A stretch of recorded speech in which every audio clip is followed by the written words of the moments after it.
I'm Brianna Maranthus with Mike Fisher. We're here at Dallas Cowboys headquarters, the Star, and people around here are waiting for Santa to come down the chimney. Of course, it's such a challenge for the Cowboys, who are on a really short week, traveling to both East Coast places. And we talked to Coach Mike McCarthy about that challenge today. Yeah, and of course the road trip part of it is, I mean, that's part of the NFL, but as we've talked about ever since the schedule came out, you're going to go to Buffalo and maybe deal with some weather, and they did deal with some weather, and they didn't deal well. You're going to go to Miami, and no, it's not going to be a sauna, but there's about a 35% chance of rain. So you might have that issue there. You also have on the road against a good team on grass. Three things the Cowboys do not do. Now, one thing that they do very well under head coach Mike McCarthy, Santa McCarthy, if you will, and we'll get into the Christmas spirit in this building in a moment. Yeah.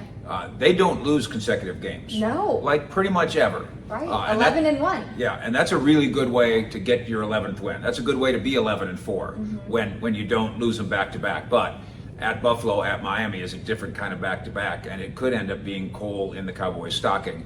The mood, however, even though they lost to Buffalo, the mood in this building is buoyant. Yeah, because they clinched playoffs. That helps. That helps, and maybe it's because Gene and Charlotte and the staff decorate this place like it's the North Pole.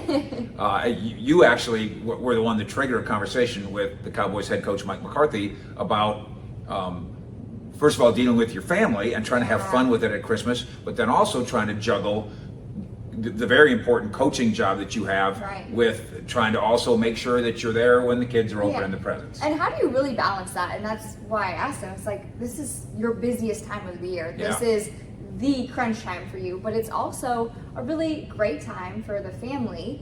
And I know him and his family are so tight, and he complimented his wife Jessica, saying it's good to have Jessica buying you the presents. Yeah. And he said his kids do well. Yeah. And then that also, he thought it was really important for all coaches, not just his family, to be with their families on Christmas Day, specifically Christmas morning, for that Christmas morning feeling. Because we're a full service show, and because I'm of McCarthy's generation, I can tell you that this isn't just about coaches or players or administrators. This is probably about all of us.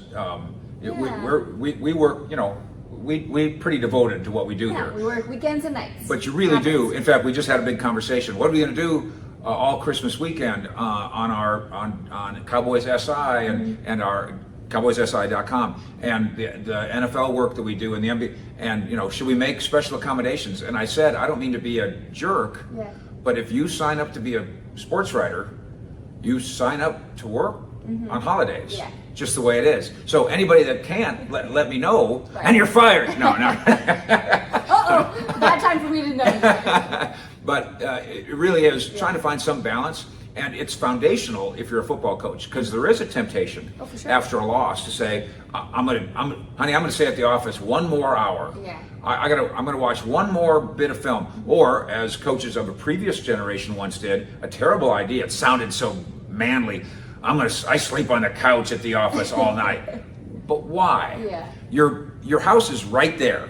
Why don't you just go home and sleep on the couch for 3 hours and come on back to work? But it sounded so good. And of course, you don't have anymore the issue of coaching burnout that used to Dick Vermeil and others of his time, because you're just trying to do too much. So a little family balance, a little bit. Yeah, it's important. Not too much, because also a man of my age can also say, just like he, I'm sure, does to his wife, okay, that's enough for me, I gotta go. You handle it, you can clean up, you pick up the boxes and the trash, I gotta go back to work. Funny how the gotta go back to work always happens during the cleanup. Well, it's a good husband trick, which you're probably quite aware of. The reason he doesn't load the dishwasher is because he's fooled you into thinking he doesn't know how. I don't know. What do you mean I put it upside down? I don't know. And the next thing you know, you're loading the dishwasher. In Week 16, the Cowboys head down to Miami to play the Dolphins, two of the most potent offenses in the league. Cowboys defense looking to bounce back after surrendering over 250 rushing yards to the Buffalo Bills. Weird fact about this Cowboys team is 9-1 when leading at halftime. Yeah. So what is the key to victory here for the Cowboys? Is it jumping ahead and playing with the lead? Is that really as simple as it gets? It is that simple. What's not simple is how you do it. Right. If you go back to the Buffalo game, at the very start of that game, Dak Prescott has Brandon Cooks open deep. It might be a game-tying touchdown, and the whole complexion of the game might change, and they didn't connect.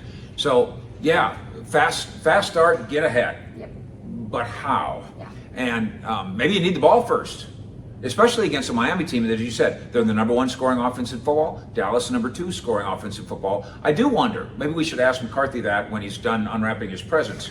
If you get the opportunity, if you win the coin flip, you take the ball first. Interesting.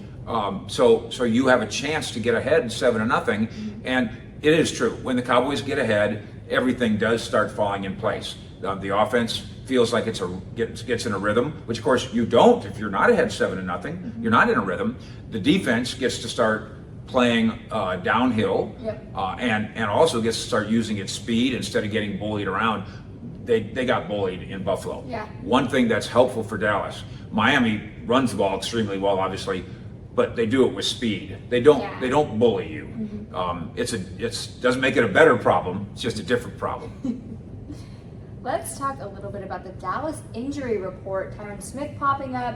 How concerned are you right now about who can play for the Cowboys against them? Yeah, as of Thursday, McCarthy says we got plenty of time. Now the Cowboys don't have plenty of time on the schedule, but yes, technically they've got time. It's only Thursday, then it'll only be Friday, and we know about both the offensive linemen, the future Hall of Famers, as far as I'm concerned. Tyron Smith, if he's feeling fine on Sunday morning, it won't matter if his back was still hurting on Saturday. Zach Martin he's just not gonna let himself sit this out with a quad injury, which is a painful bruise, but it's not like something's broken. It's not like he's going to worsen it necessarily. So he's going to have to deal with pain. And if Zach Martin is X% less efficient than he usually is, X% better than anybody. He's still Zach Martin. By the way, Pro Football Focus, and you don't have to put a lot of stock into these grades if you don't want to. Tyron Smith is their #2 graded tackle. Wow.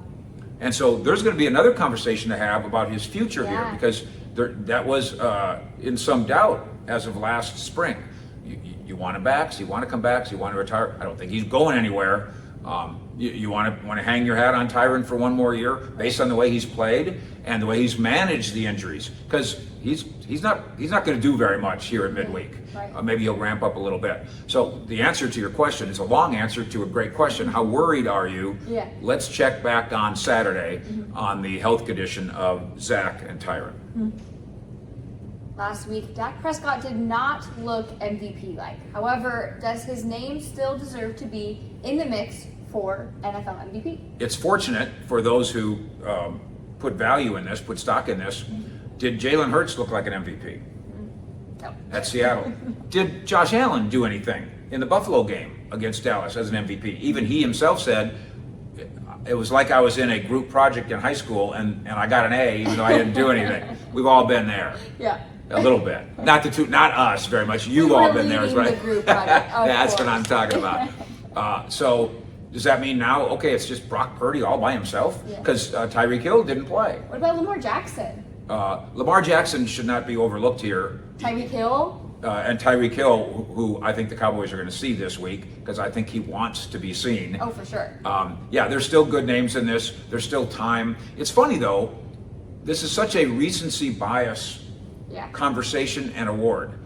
Brock Purdy's 49ers lost 3 games in a row a couple months ago, and nobody remembers. Now everybody remembers that the Eagles have lost 3 games in a row, like that's somehow different than those 3 games. The Cowboys and Dak Prescott still have the time to make their case, and yes, I think inarguably somewhere along the line, whether it's some third place votes or whatever, that Dak Prescott's going to continue to be in this conversation, and well deserved.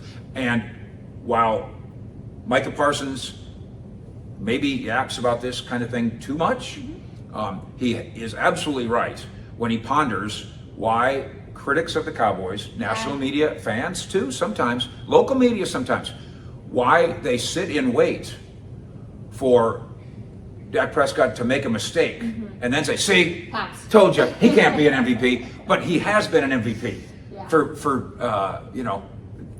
4 months he's been an MVP.